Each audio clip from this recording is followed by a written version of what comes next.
Welcome back to The Explainer. Today, we're jumping right into one of chemistry's absolutely coolest but kind of counterintuitive rules. It's a fundamental law governing the hidden micro-world of gases, and it completely messes with our everyday macroscopic intuition. Okay, let's dive into this. Picture a lab, right? You've got two identical containers in front of you.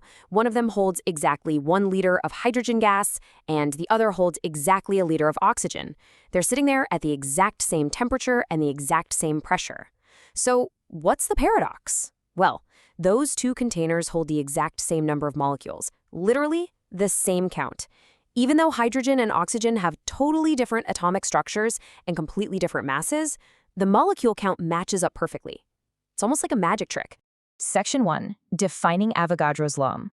The key to unlocking this whole mystery comes down to a surprisingly simple rule, Avogadro's law.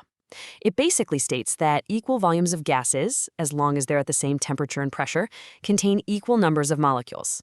The actual identity of the gas, totally irrelevant. You could have a super heavy gas or an incredibly light one, doesn't matter. If the volume, temp, and pressure match, your molecule count is identical. End of story. Section 2. The illusion of size. Now, what's really interesting about this slide is how we have to completely dismantle our natural assumptions about physical size to really get this.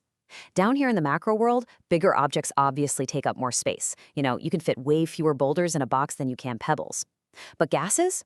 Gases just don't care about physical bulk. Gas volume is mostly just empty space.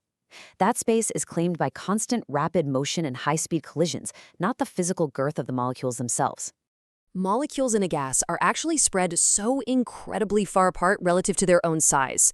Think of it like this. Imagine dropping a handful of tiny marbles into an otherwise completely empty, massive sports stadium, and they're just violently bouncing around. Because the vast majority of a gas's volume is simply this massive emptiness, the unique chemical makeup of those tiny marbles just doesn't dictate the overall space they end up taking up. Section 3. The magic number.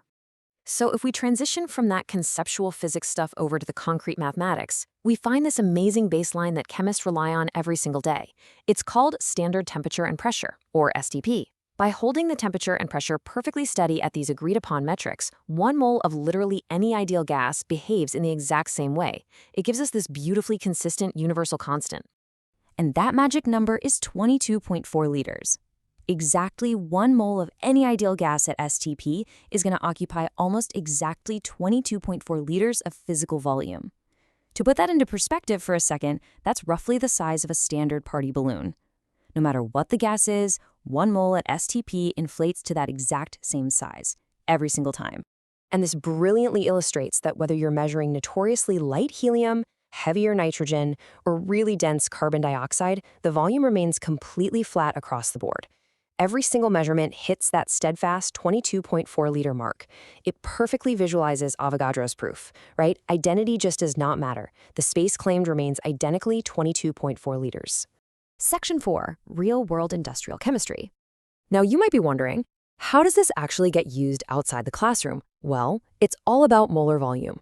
This acts as the ultimate universal translator for chemists. It functions almost like a massive mathematical cheat code, allowing engineers to effortlessly convert between a gas's physical volume and its mole count without even needing to know which specific gas they're working with. The math just stays perfectly reliable. Because of this law, we can run essential stoichiometry calculations on an absolutely massive scale. We're talking about the math that dictates mass oxygen production facilities, the ones supplying the hospitals in your neighborhood. It drives the critical fuel combustion analysis that makes the engine in your car cleaner and way more efficient. This one single principle of invisible spacing literally dictates global, high-stakes reactions every single day. Section 5. Tracking the energy.